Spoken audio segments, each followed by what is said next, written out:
Muy bien. Aprovecho y vuelvo a saludar a todos los que aún no pude saludar personalmente. Bienvenidos a la última clase de Doctrina Bíblica 2. Viernes que viene, examen, pero quiero recordarles también que si bien es importante el examen, es tan importante como el examen está la participación de ustedes en clase y la participación de ustedes respondiendo a las preguntas y participando en el foro. Recuerden que la nota final va a depender en un 60% del examen, en un 20% de el presentismo y un 20% de la participación en el foro.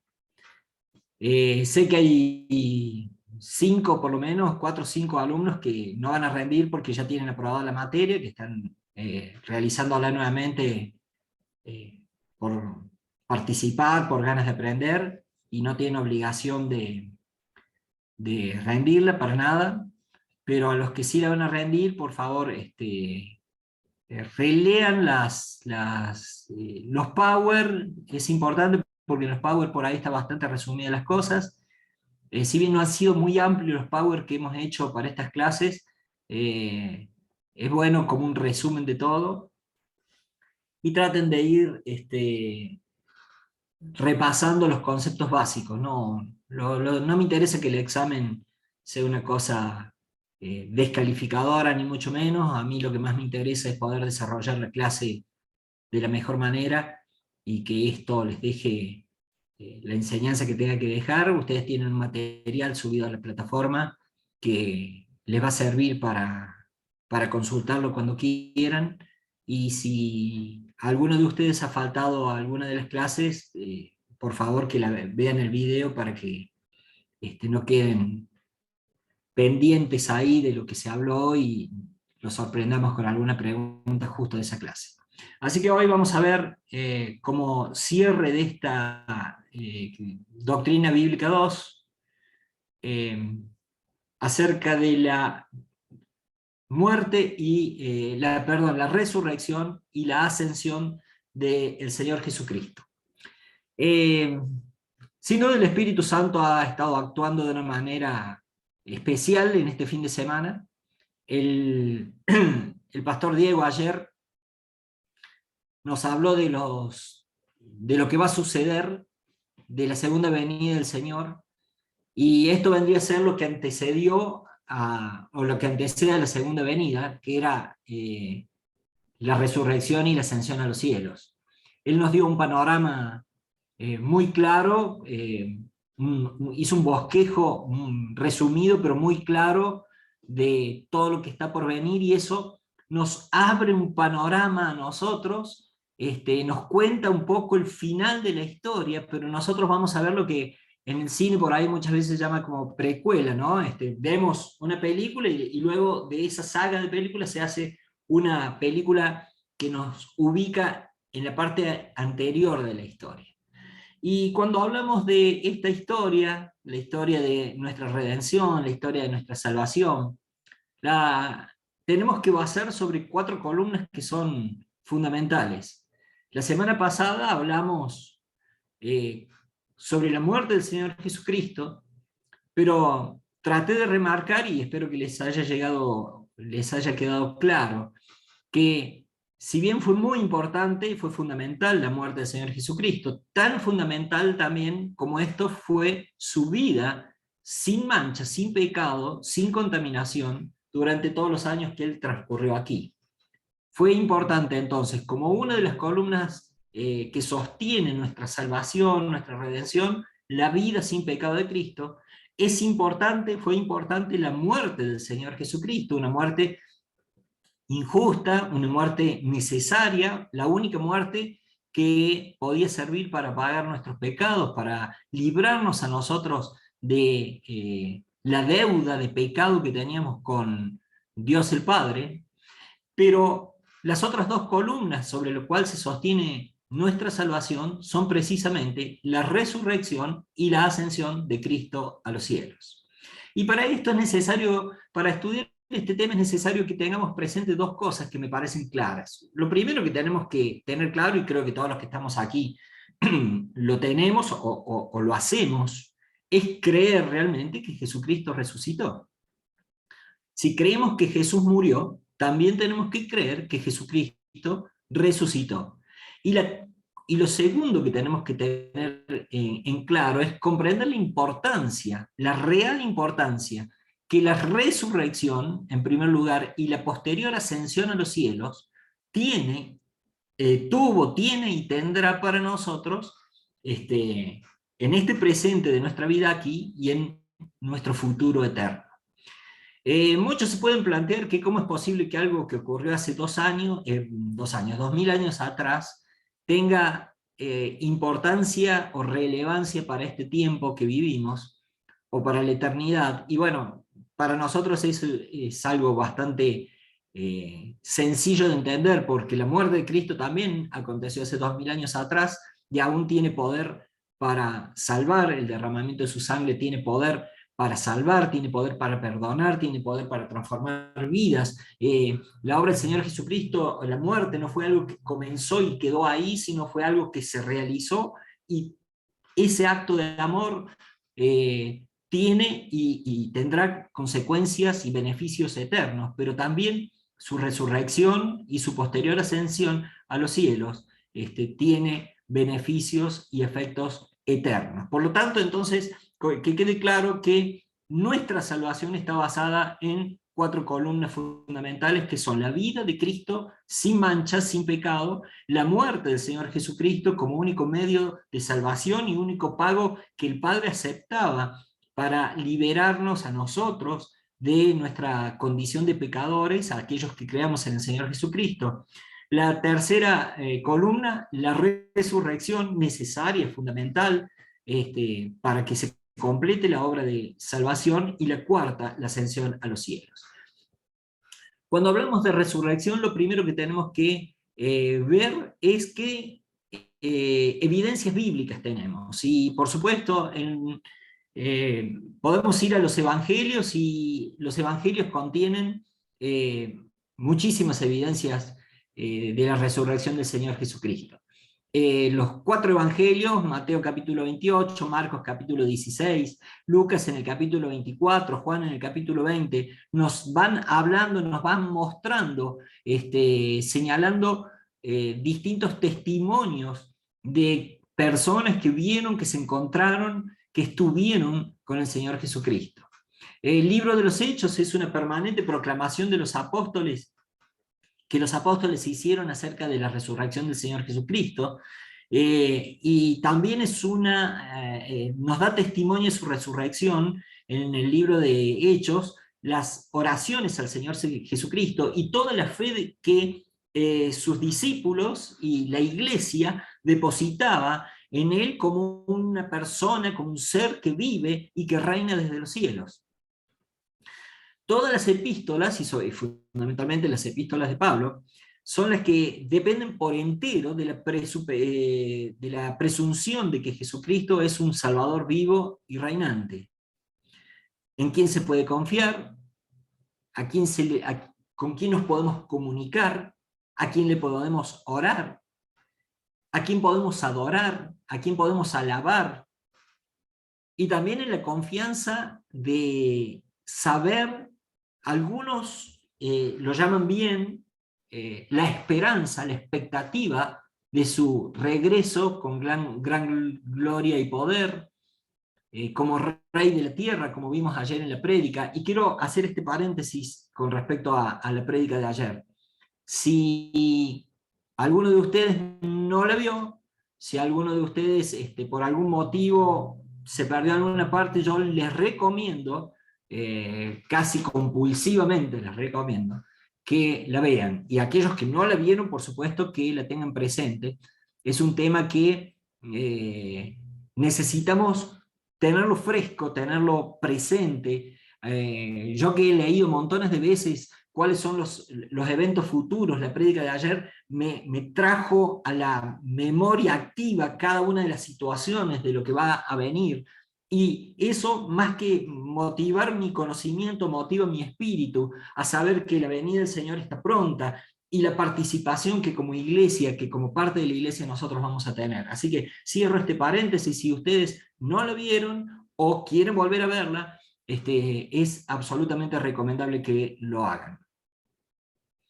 Dijimos entonces que en los evangelios hay evidencia de sobra sobre la resurrección de Cristo, en Hechos hay evidencias de sobra por testimonios y por la forma en que la iglesia se movía y por a quién oraban y en nombre de quién oraban y en nombre de quién hacían milagros los discípulos. Las epístolas todas nos hablan de la muerte, la resurrección y la la segunda venida del Señor Jesucristo. Y luego el Apocalipsis, que es el último de los libros, la revelación al apóstol Juan, muestra que a un Cristo resucitado, a un Cristo que está reinando en el cielo, a un Cristo que nos anticipa en este libro del Apocalipsis su regreso para conquistar a sus enemigos y reinar en gloria. Por lo tanto, todo el Antiguo Testamento en su conjunto nos da un testimonio de la realidad de la resurrección del Señor Jesucristo.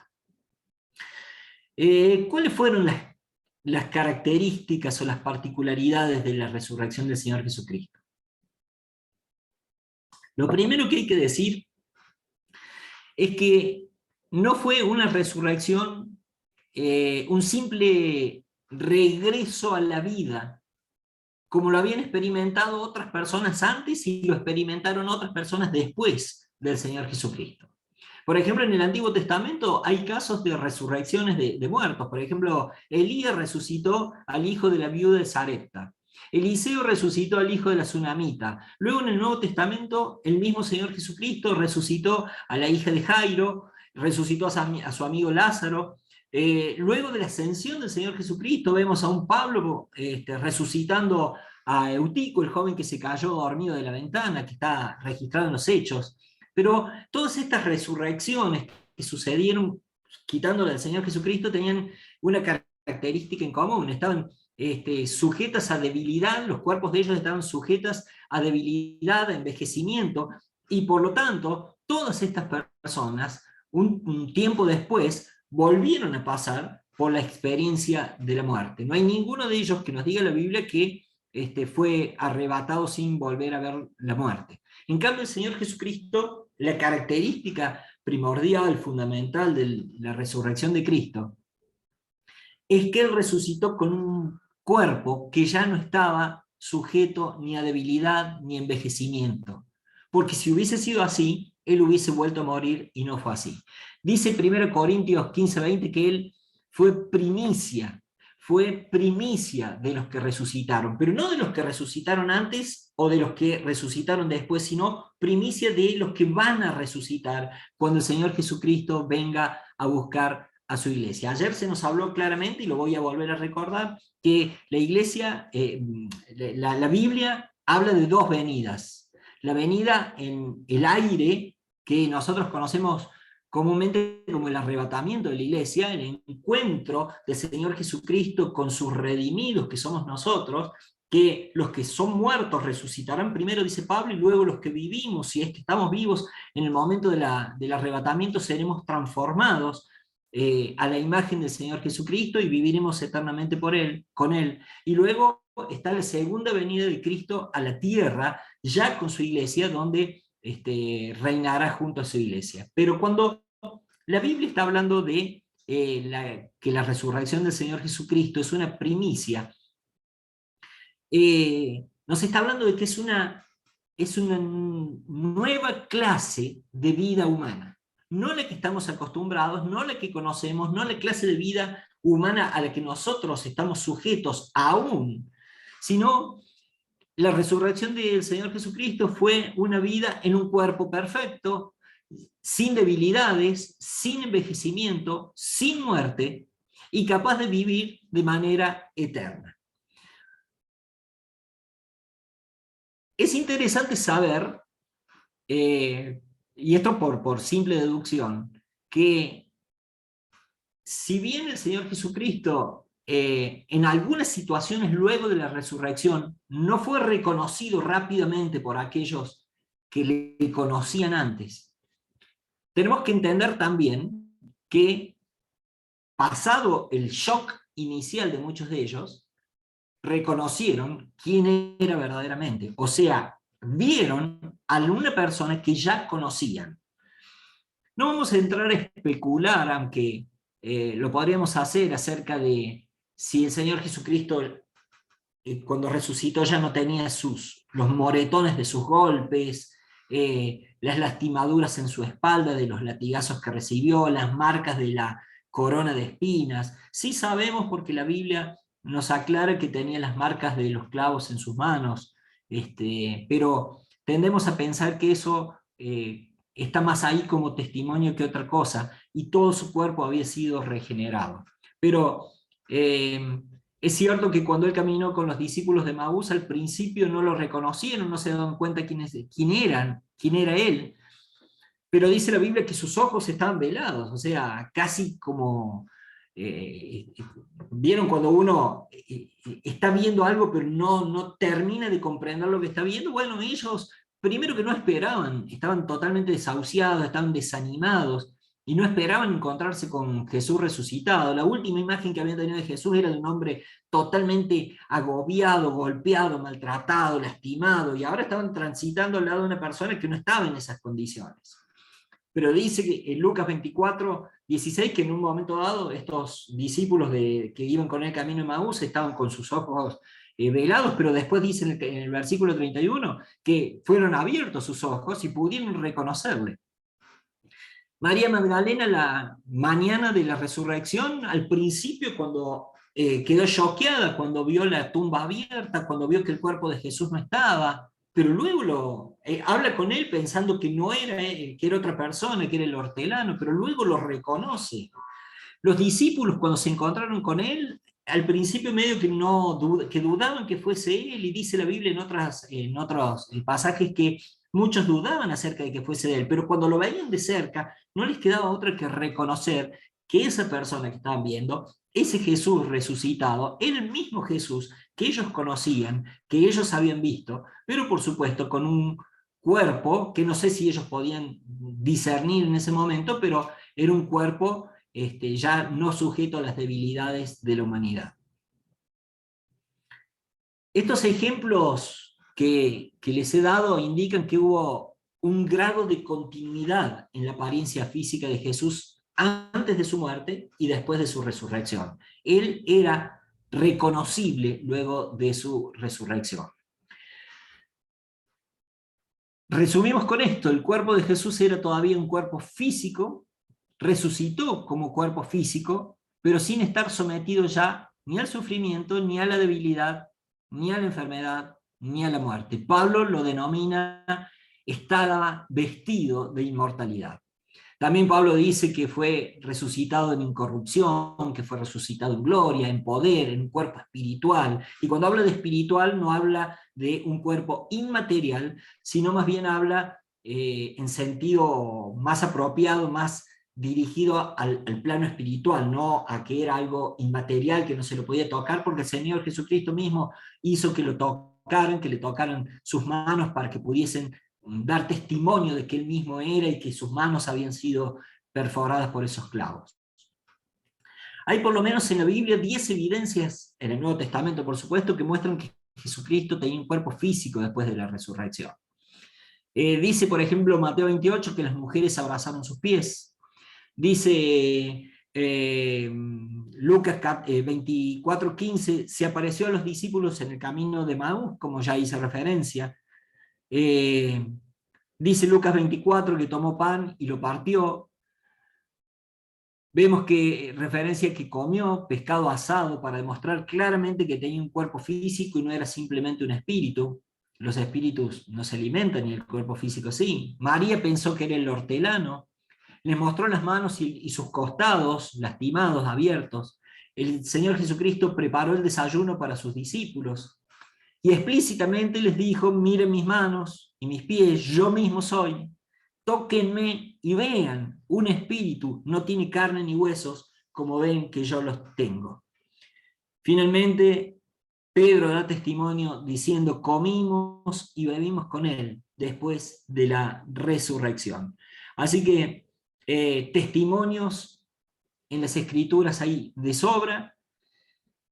Si, como decimos siempre, ¿no? Siempre entra en juego la fe para creer estas cosas o no, y nosotros creemos todo lo que dice la Biblia, o descalificamos y no creemos nada de lo que dice la Biblia. La Biblia no puede ser creída a medias.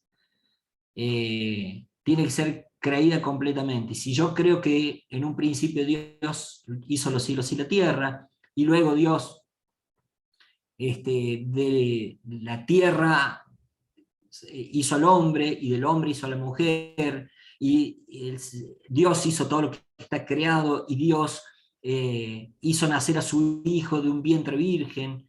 También tengo que creer en una vida perfecta del Señor Jesucristo. También creo en su muerte, y también creo que su resurrección se dio así, de esta manera.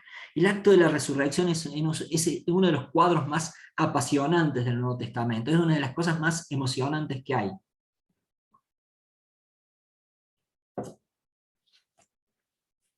Yo cada vez que imagino el momento de la resurrección, me estremezco y me gusta leerlo porque realmente es emocionante ver ese cuadro, ¿no? Esa tumba vacía, esos ángeles haciendo guardia en la tumba, esas personas llegando a llevar una ofrenda a un Jesucristo muerto y encontrarse con un Jesucristo vivo, resucitado, renovado. Realmente nos tiene que llevar a que nuestro corazón se estremezca. Pero aparte, ¿saben qué? Es fantástico saber que esta resurrección que el Señor Jesucristo llevó a cabo va a ser la misma que un día vamos a llevar a cabo nosotros. Nosotros, como hombres y mujeres resucitados, viviremos con un cuerpo semejante al de Él, y viviremos en un cielo nuevo, en una tierra nueva, en los que habite la justicia. No con este cuerpo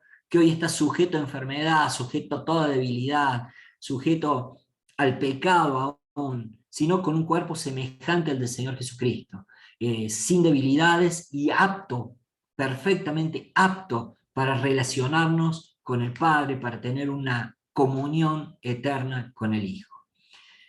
En este universo físico, material, renovado, parece que necesitamos vivir como seres humanos con cuerpos físicos apropiados para la vida en una creación totalmente renovada. No podemos vivir en una creación renovada con estos mismos cuerpos. Por lo tanto, Dios va a renovar toda la creación, como dice su palabra, habrá cielo nuevo, tierra nueva, y tendremos nuevos cuerpos. Gloria a Dios por eso. Entonces, hemos visto las evidencias bíblicas que existen acerca de la resurrección del Señor Jesucristo. Ahora me gustaría que, no sé, veo ahí en el chat 16 participaciones, yo no sé si hay alguna pregunta porque no las estoy leyendo, pero te pregunto, Ceci, si hay alguna pregunta que haya, o alguna acotación que haya quedado, me la decís. Eh, sí, hay preguntas, pero no son cuestiones administrativas, no del contenido. Ok. Bueno, seguimos entonces. Quiero que entremos un poquito en lo que es la importancia doctrinal de la resurrección. Y recuerden ustedes, cuando hablamos de doctrina, hablamos de fundamento, hablamos de cimiento, en aquello que nosotros estamos edificando en nuestra vida. La resurrección de Cristo, en primer lugar, nos asegura, digamos, la resurrección de Cristo nos asegura de una serie de cosas que yo voy a ir enumerando ahora. Lo primero, nos asegura nuestra regeneración.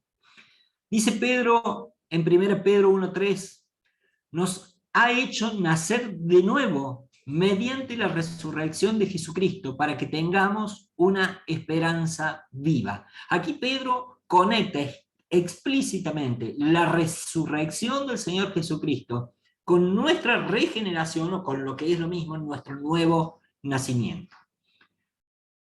Cuando Jesús resucitó de los muertos, y es posible que vaya a repetir, porque a propósito quiero hacerlo, algunos conceptos para que queden bien grabados, tuvo una nueva calidad de vida. Recuerden esto, tenía una vida de resurrección en un cuerpo humano, un espíritu humano perfectamente apropiado para tener comunión y obediencia eternas con Dios. En su resurrección Jesús obtuvo, compró, adquirió para nosotros una nueva vida como la suya. Lo que Jesucristo conquistó con la resurrección, lo regala a cada uno de nosotros, nos regala, y nosotros sabemos, queridos, que en un tiempo corto, esta será nuestra realidad. Yo por ahí cuando lo digo, por ahí no quiero caer en lo que decía Pablo, ¿no? El apóstol Pablo creía que la venida del Señor Jesucristo estaba demasiado cercana, que él mismo no iba a ver la muerte, por eso él expresa en su carta, los muertos en Cristo resucitarán primero y luego nosotros, los que vivimos, dice Pablo, pensando que la venida del Señor estaba ahí. Yo no estoy seguro si viviré o no viviré, pero sí estoy seguro que no quedan mucho tiempo por delante para que el Señor Jesucristo venga. Y esto, y se lo digo especialmente a los jóvenes, que son los que tienen más expectativas de vida que nosotros los más viejos. No lo tienen que tomar como algo negativo, como algo, no, yo todavía quiero vivir mi vida, sino se lo recomiendo realmente porque me hubiese gustado tener esta expectativa que tengo hoy cuando tenía 30 años menos que ahora. Lo que viene es mucho mejor que esto. Aquí estamos sujetos a una serie de cosas que sin Cristo son imposibles de llevar adelante. Pero no caigamos en la tentación y en las mentiras del diablo de que la vida futura, la vida eterna, va a ser un aburrimiento, no sabemos qué va a ser, vamos a estar volando en las nubes. El Dios no nos reveló demasiado de qué va a ser, pero sí nos dijo que iba a ser maravillosa, y si Dios me dijo que iba a ser maravillosa, yo le creo. Si me dijo que en esta vida yo tendría aflicción, pero que confiara porque Él había vencido al mundo, le creo porque es la realidad que me toca vivir y les toca vivir a ustedes.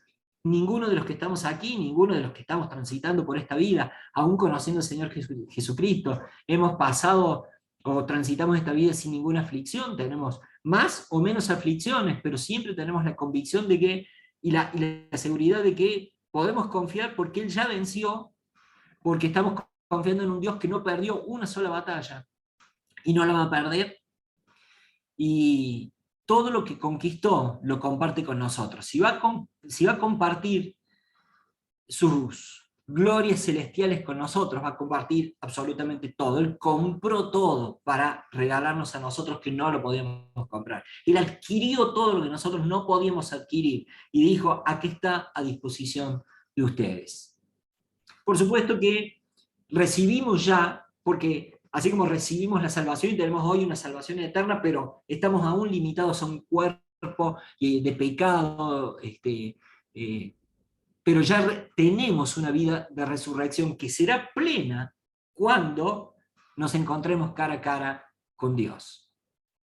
Por tanto, mediante la resurrección, Cristo obtuvo para nosotros esta nueva clase de vida, que cuando nacemos de nuevo, la recibimos, no plenamente, porque aún nuestros cuerpos están sujetos a esta tierra, a este pecado, a esta vida de pecado. Pero dice Pablo, nos dio vida, nos dio, no nos va a dar vida, nos dice como un presente, y un presente continuo, un presente permanente, nos dio vida con Cristo, aun cuando estábamos muertos. Antes ya éramos muertos, pero ahora tenemos vida.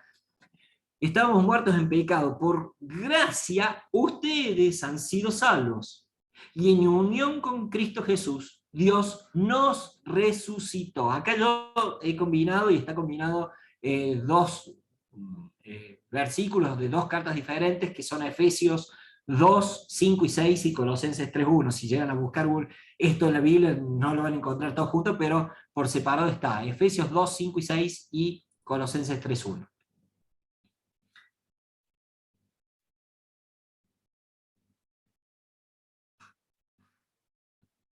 Este poder, hay algo que Pablo observa también en Jesucristo resucitado y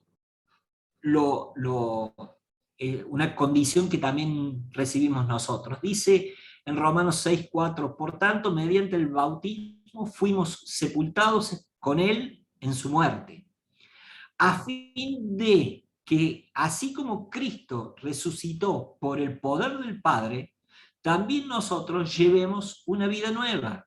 De la misma manera, también ustedes considérense muertos al pecado, pero vivos para Dios en Cristo Jesús. Este poder que levantó a Jesucristo de los muertos es el poder que recibimos hoy para vivir en esta vida que tenemos aquí en la tierra. Es el poder que recibimos a través del Espíritu Santo. El Señor Jesucristo lo prometió cuando, antes de ascender a los cielos, cuando dijo, cuando venga el Espíritu sobre ustedes recibirán poder y me serán testigos en Jerusalén, en Judea, en Samaria y hasta lo último en la tierra. Este es el poder que recibió el Espíritu, que recibió el Señor Jesucristo. Este es el poder que nos transmite gracias a su resurrección, para que nosotros podamos transitar esta vida con poder, llevarla adelante, trabajar para Dios, obrar milagros, triunfar sobre la oposición del enemigo, triunfar sobre las fuerzas del enemigo, triunfar sobre las acechanzas del diablo. El poder que recibimos, que es el poder del Espíritu Santo obrando en nuestra vida, es ese mismo poder que resucitó a Cristo de los muertos. Y porque Cristo murió, porque Cristo resucitó, y Dios obró ese milagro en él, Dios obra también ese milagro en cada uno de nosotros. Recibimos ese poder especial para poder transitar esta vida de manera exitosa. Limitados, repito, limitados porque no somos perfectos ni lo seremos hasta que nos encontremos con Él, pero con un poder que si le damos lugar en nuestra vida, nos vamos a sorprender de manera totalmente permanente. Miren, si hay algo a lo que no nos tenemos que acostumbrar nunca, es a los milagros de Dios y a las obras que Dios es capaz de hacer a través de nosotros. No en nuestra vida solamente, que hace buenas obras en nuestra vida, y esas buenas obras y esos milagros muchas veces nos benefician, sino las buenas obras que Dios puede hacer a través de nosotros, como herramientas puestas en su mano, como la vara que abrió el Mar Rojo. No tenía ningún valor la vara. El valor lo tenía el poder de Dios en esa vara. Y nosotros hemos recibido ese poder, y aunque nos sintamos y somos totalmente limitados y nos sentimos poco, mientras más menguamos, mientras más nuestro ego se achica, se reduce, mientras más nos sentimos poco, la figura de Dios, de Cristo, del Espíritu Santo crece en nuestra vida y nos vamos sorprendiendo de lo que Dios es capaz de hacer con nuestras obras, con nuestro testimonio, con nuestras palabras, aún con palabras que hemos dicho y que para nosotros muchas veces no han tenido demasiada importancia, pero han sido sembradas en algún corazón y ha traído bendición a un montón de personas. Cuando Cristo resucitó de los muertos, el segundo punto que quiero marcar es que Cristo asegura para nosotros al resucitar nuestra justificación. Lo primero que yo dije era que la resurrección de Cristo aseguraba nuestra regeneración. Lo segundo que quiero marcar es que asegura nuestra justificación. El apóstol Pablo en un solo pasaje habla explícitamente de esto y dice en Romanos 4:25, Jesús fue entregado a la muerte por nuestros pecados y resucitó para nuestra justificación. ¿Qué significa esto? Que la resurrección de Cristo fue la declaración de Dios, aprobando la obra redentora del Hijo. Fue la proclamación del Padre diciendo, con esto basta. Hasta aquí está la obra terminada. Esto es lo que yo necesitaba para que todo termine definitivamente y de una forma bien. Al resucitar Cristo de los muertos, el Padre estaba diciendo no solo que aprobaba la obra de Cristo sufriendo, muriendo por nuestros pecados, sino que su obra ya estaba terminada. Jesucristo ya no tenía más nada que hacer. No tenía necesidad de seguir transitando este mundo. No quedaban ya penas para pagar por el pecado. La ira de Dios en contra de los hombres a causa del pecado había desaparecido porque Cristo había muerto en esa cruz, pero había resucitado y había apaciguado la ira de Dios. Y no quedaba ya ninguna culpa o deuda pendiente. De nuestra parte, de aquellos que aceptamos a Cristo, ya no tenemos deuda ni culpa delante de Dios, porque la muerte y la posterior resurrección del Señor Jesucristo hizo que el panorama cierre por completo y Dios, el Padre, declare públicamente esto. En la resurrección, Dios el Padre dice: apruebo lo que has hecho y has hallado favor ante mis ojos. Por eso Pablo puede decir en Romanos 4:25, fue resucitado para nuestra justificación. La resurrección de Cristo, en tercer lugar, nos asegura a nosotros que también recibiremos cuerpos perfectos al resucitar, y de esto ya me he extendido bastante.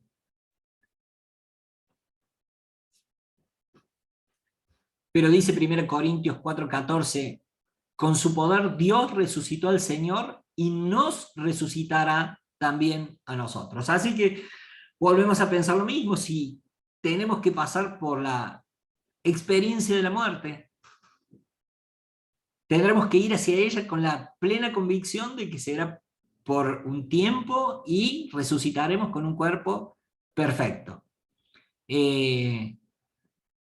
Nunca he tratado de especular mucho con esto del cuerpo, pero siempre he escuchado preguntas llamativas. ¿Seremos más lindos? ¿Seremos igual? ¿Seremos más altos? ¿Seremos más bajos? ¿Seremos más delgados? Miren, yo sé que seremos reconocibles, y seguramente bastante mejores, pero seremos transformados. Y a ninguno de nosotros ya tendremos esa inclinación hacia el pecado, no tendremos ninguna clase de debilidades, no habrá nada que nos pueda afectar, no habrá maldad que podamos hacer o que nos puedan hacer, no habrá enfermedad. ¿Sabéis lo que significa que una enfermedad que te aquejó durante mucho tiempo desaparezca inmediatamente en el momento en que vos y yo seamos transformados?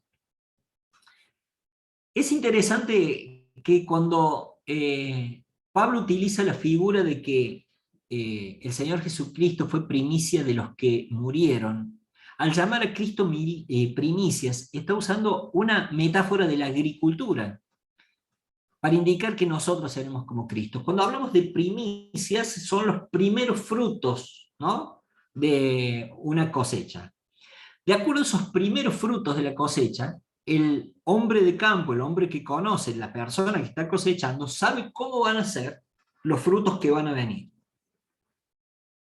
Si, por ejemplo, nosotros no somos hombres de campo, pero tenemos un árbol frutal en casa, sabemos que de acuerdo a los primeros frutos que el árbol dé, así va a ser el resto. Si los primeros frutos vienen embichados y de mala calidad, no vamos a tener mucha expectativa porque todo lo que venga detrás va a ser exactamente igual. Pero si los primeros frutos que podamos ver están sanos, están fuertes, por ejemplo, una naranja está hermosa de afuera y cuando uno la corta se la ve bien de adentro, todo, sabemos que de acuerdo a esa primicia, a ese primer fruto, todos los demás van a ser similares.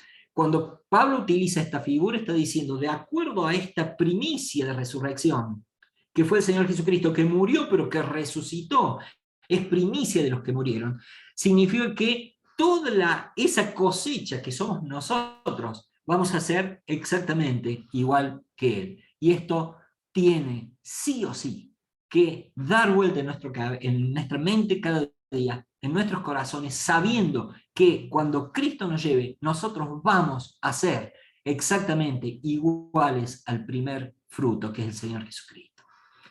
La resurrección del Señor Jesucristo En cuarto lugar, nos demuestra que Él ya venció a la muerte, que la muerte ya no tiene potestad sobre Él, y tampoco tiene potestad sobre nosotros los que creemos en Él. Que nuestros cuerpos mueran no significa que nuestros cuerpos no van a resucitar en gloria. Dice el 1 Corintios 15:55, ¿dónde está, oh muerte, tu victoria? ¿Dónde está, oh sepulcro, tu aguijón? El aguijón de la muerte es el pecado, y el pecado es la ley. Pero a Dios gracias, dice Pablo, que nos da la victoria por medio de nuestro Señor Jesucristo. O sea, Jesucristo con su muerte derrotó definitivamente a la muerte, con su muerte y con su resurrección, derrotó definitivamente a la muerte y la derrotó también para nosotros. Así como compró nuestra salvación, también derrota por nosotros a la muerte, y la muerte ya no tiene ninguna clase de autoridad y no le tememos a la muerte. La resurrección de Jesucristo prueba que el Evangelio es verdadero. El hecho de que Jesús hoy vive y que es poderoso para salvar fue el gran argumento del apóstol Pablo durante todas sus cartas.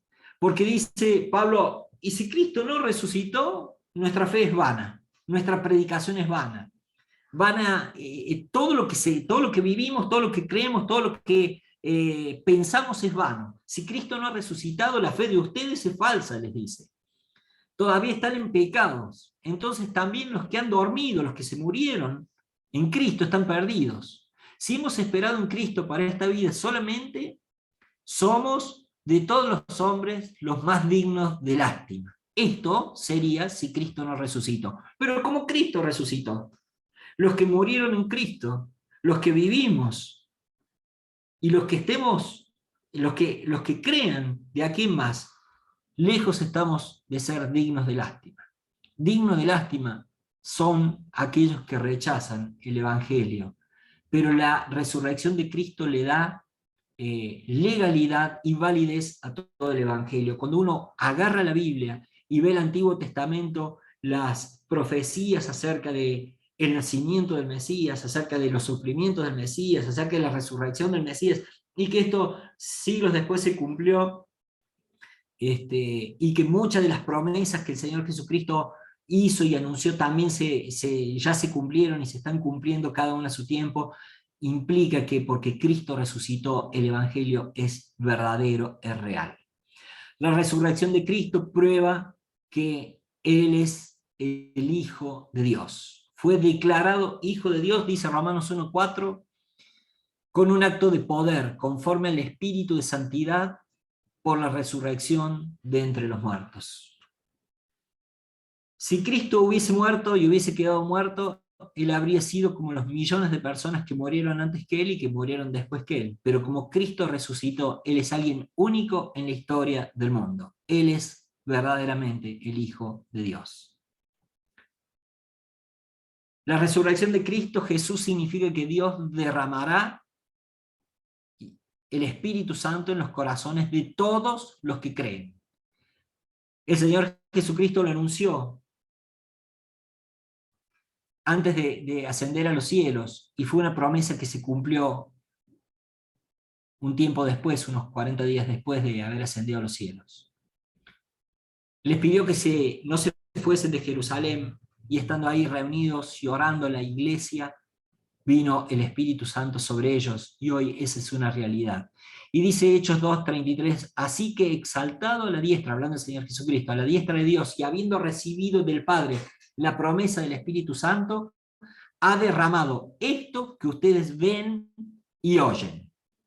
Estando hoy resucitado y sentado a la diestra del Padre, ha derramado sobre nosotros, sobre su iglesia, esta promesa del Espíritu Santo. Por supuesto, la resurrección de Cristo nos da una esperanza de vida.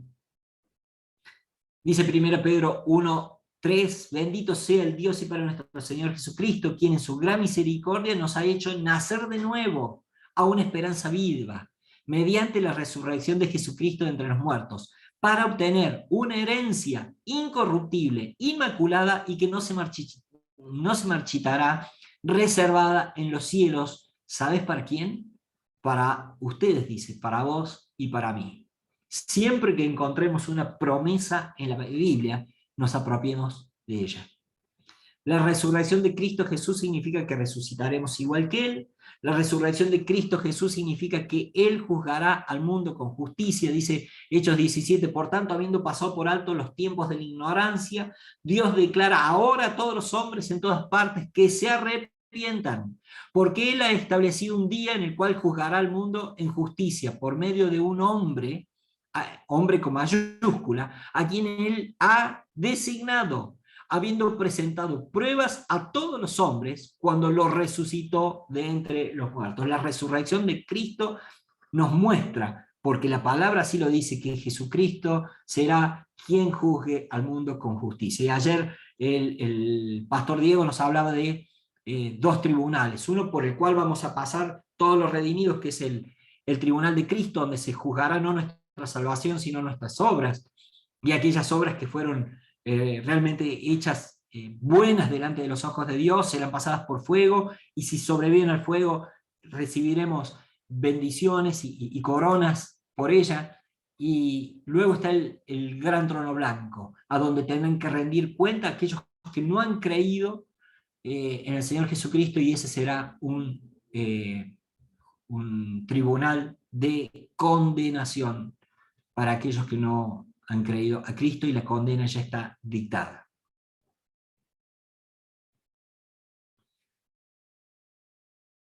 Quiero dar un ratito de tiempo, a ver cómo venimos, nos quedan 10 minutos, quiero que hablemos sobre la cuarta columna de nuestra redención. Dijimos que era la primera, la vida santa del Señor Jesucristo; la segunda, la muerte del Señor Jesucristo; la tercera, la que acabamos de desarrollar, la resurrección; cuarta columna, la ascensión de Cristo a los cielos.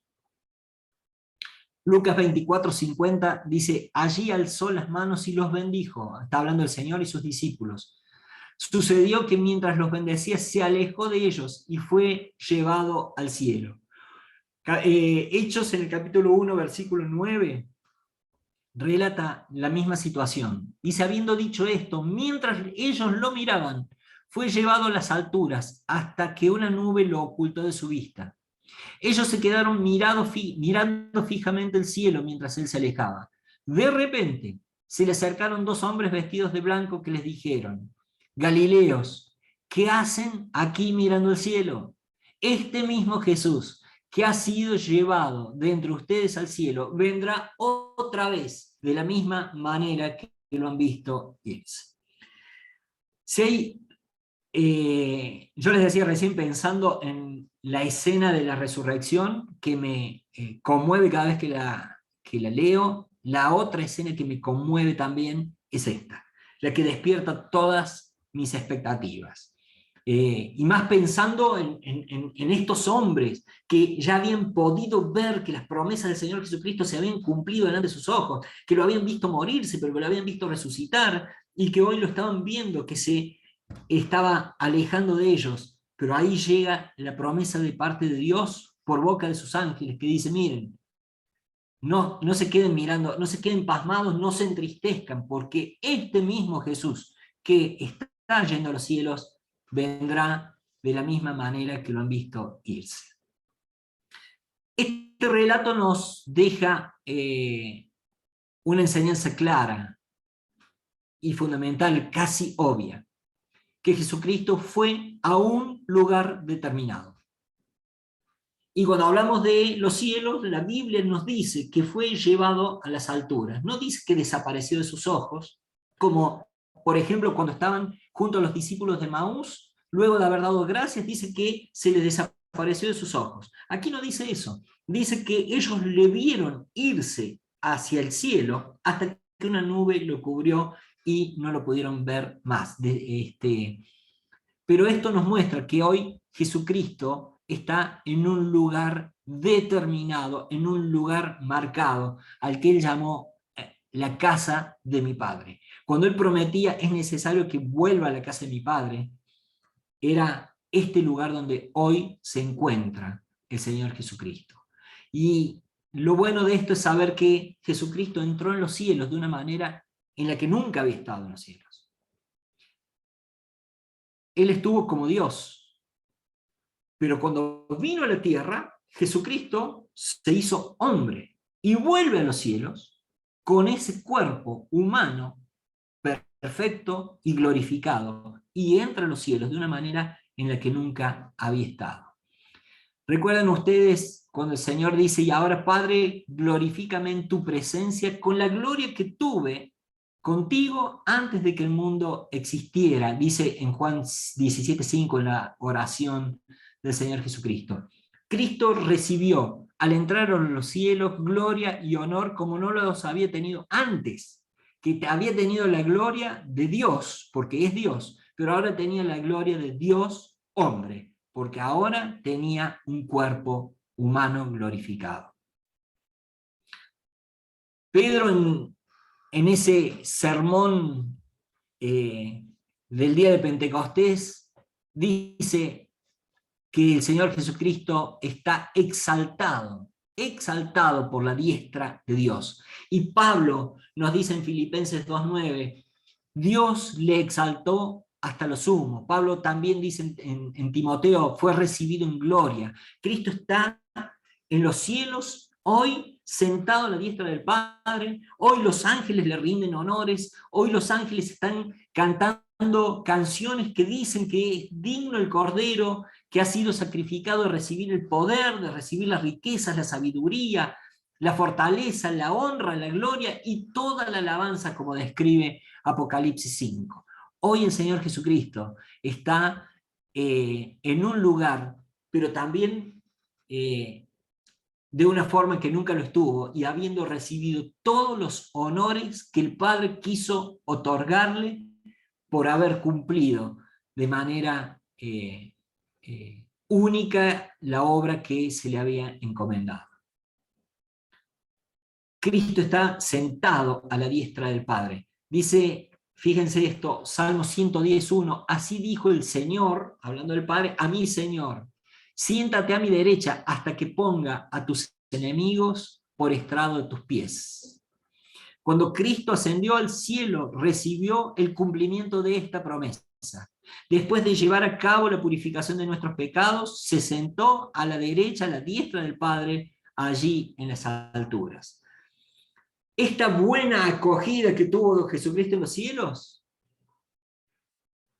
el hecho de que el Padre lo haya sentado a su diestra, es una indicación, es una escenificación de que la obra de Cristo fue completada. Ya no queda más nada por hacer. La obra de redención ya ha sido finiquitada. Solo queda el encuentro de la iglesia con Cristo. Ya se cumplieron todas las cuestiones legales, todos los tiempos, todas las situaciones que Dios había previsto desde la eternidad para salvar al hombre. Ya no hay más nada que hacer. Y como dije hace un rato, Dios no tiene demandas en contra nuestra. Nuestras culpas fueron clavadas en la cruz. Jesucristo compró nuestra libertad, Jesucristo compró nuestra resurrección, Jesucristo compra nuestra eternidad junto a Él en los cielos y va y derrama sobre nosotros esa bendición, y hace la promesa el Señor Jesucristo, diciendo que a donde Él iba, nosotros también iríamos, porque en la casa de mi Padre muchas moradas hay.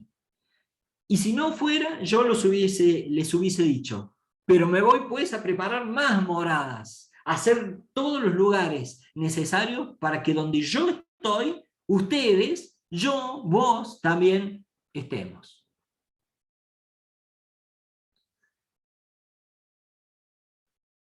La ascensión del Señor Jesucristo nos da esta certeza, ¿no? De que nuestro cuerpo no va a quedar en esa tumba, sino tendremos un hogar definitivo con Él en los cielos.